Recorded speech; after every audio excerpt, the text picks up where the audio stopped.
Bogus પેઢીના નામે ખોલાવેલ bank account તથા અન્ય વ્યક્તિઓના ભાડાના બેંક એકાઉન્ટમાં સાયબર ફ્રોડ કરતી ટોળકીને બેંક એકાઉન્ટ કિટ સપ્લાય કરતા મુખ્ય આરોપી એસઓજી પોલીસે ઝડપી પાડ્યો। પોલીસ કમિશનર અનુપમસિંહ ગેહલોત સુરક્ષાના હાલમાં વધી રહેલા સાયબર ફ્રોડના ગુના આચરતી ટોળકી ઉપર ચાંપતી નજર રાખી આવા ગુનાઓ પર લગામ કસવા તથા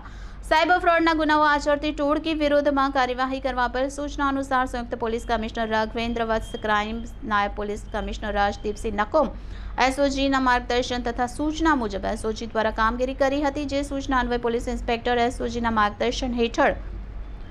એચસી જક્ષીભાઈ, શાંતિભાઈ, પીસી દેવેન્દ્ર દાન, ગંભીર દાનના ઉત્તરાયણ વિસ્તારમાં એક ટોળકી દ્વારા ઓનલાઈન કપડાના વેપારની આડમાં સાયબર ફ્રોડ આચરતા હોવાની હકીકત મળી।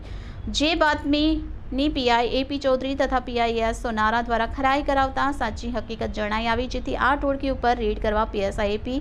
ઝેબલિયા તથા પીએસઆઈ આરએસ ભાટિયાઓની આગેવાનીમાં ટીમ બનાવી, જે ઉત્તરાયણ વીઆઈપી સર્કલ પાસે આવેલ